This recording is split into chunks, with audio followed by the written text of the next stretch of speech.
You came in for the one-eyed Ori Prior in I believe the end of season 9, and these characters had been around for just a few months at this point. Yeah.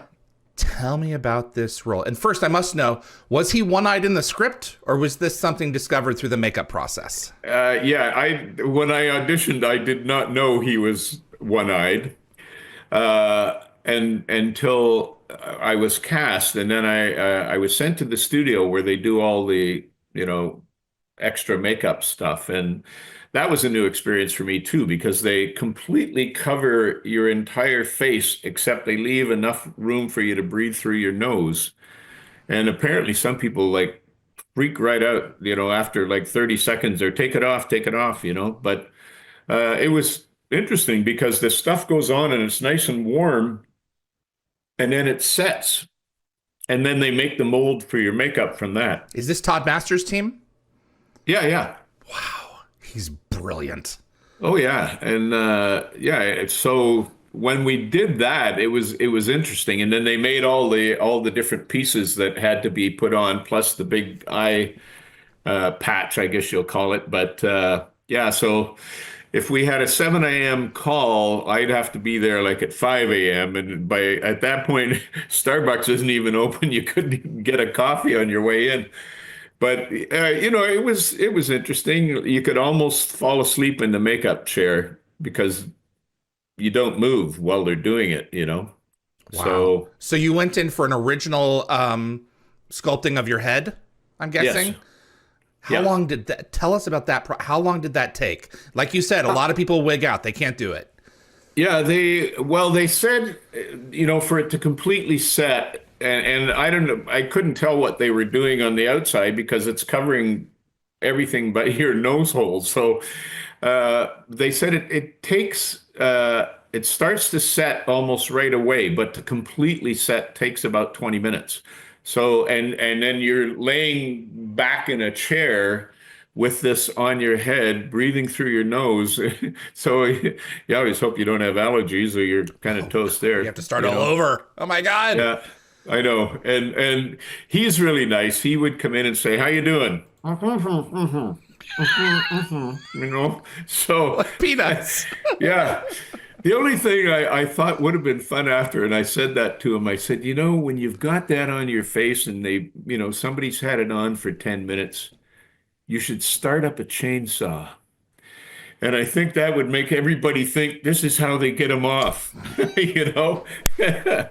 But Oh, anyway, that's funny. we were just joking, of course. But yeah, so that was interesting. And then, of course, the same at the end of the day, they have to take that all off again. So after you wrap, you're there for about another 40, 45 minutes to take all that stuff off.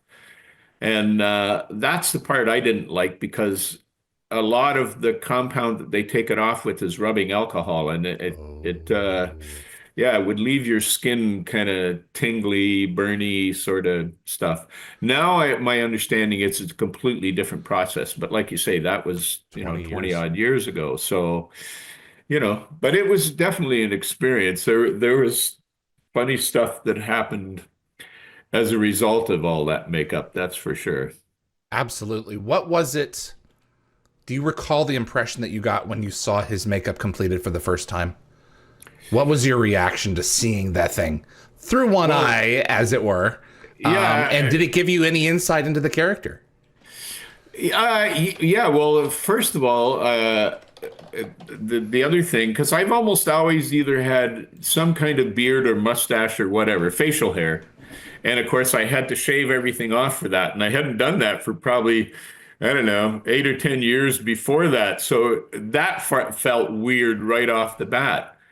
And then when they finished the makeup for the first time, they took a full frontal and then a side view from both sides, and then printed off 8x10s that they gave me and said, this is what it's going to look like. And I thought, whoa, you know, wow.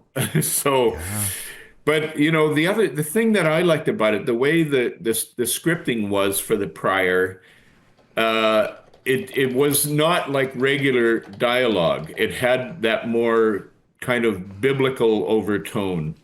So the pace that you could speak it at was much different. And I liked that because it gave me more of a chance to use more of my voice that I ordinarily would not get to use.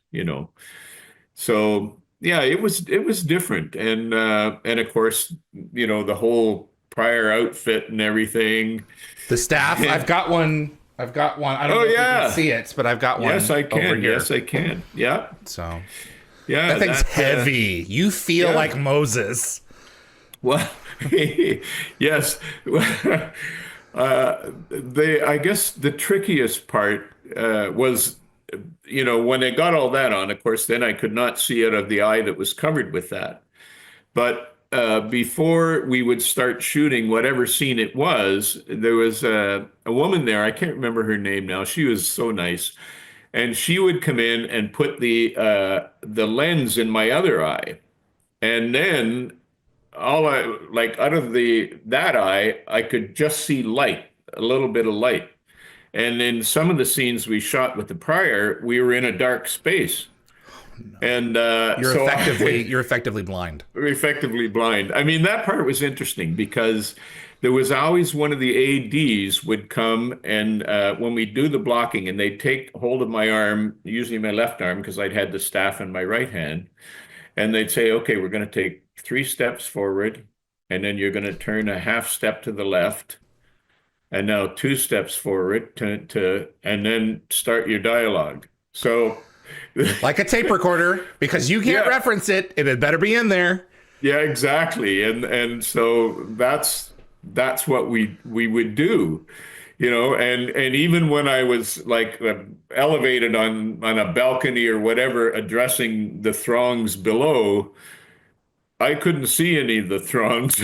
I like literally couldn't see much of anything. And that one of the I don't know whether I should tell you that now or not, but one of the funniest things that happened, and that was DeLuise again. We were shooting a scene, and I can't remember what the scene was supposed to be, but it was all white. It was white everything, and there were big white boulders, or I don't know, maybe they were snow. I don't know, whatever it was all white. Because I looked at it when I went, and then they came and put the lens on my eye. Sounds like the quest part 2. Yeah, they're going through different planets. And Yeah. he's at the DHD. Oh, okay, so anyway, my trusty guide leads me over and said, okay, don't worry about it. You can stand here and do all your dialogue. You won't have to move. And I said, oh, that's great. So we went through the scene, and then we started shooting. And I guess they had all arranged it because it was just before lunch. And so I'm standing there, and what I hadn't realized is that everybody quietly left for lunch. And I was left standing there with my staff waiting for somebody to tell me what's going to be next. And I'm finally going to, so, hey, what's up, guys? Hello. Okay, come on, joke's over. What are we doing here? And I finally popped the lens out of my eye, and there was nobody there. And I thought, you buggers, I mean, it was so well executed. Like, I had no idea until I went into the lunchroom, of course. And Thanks for watching this clip from Dial the Gate. You can find the full live stream shows on our YouTube channel or visit dialthegate.com for the complete schedule. See you on the other side.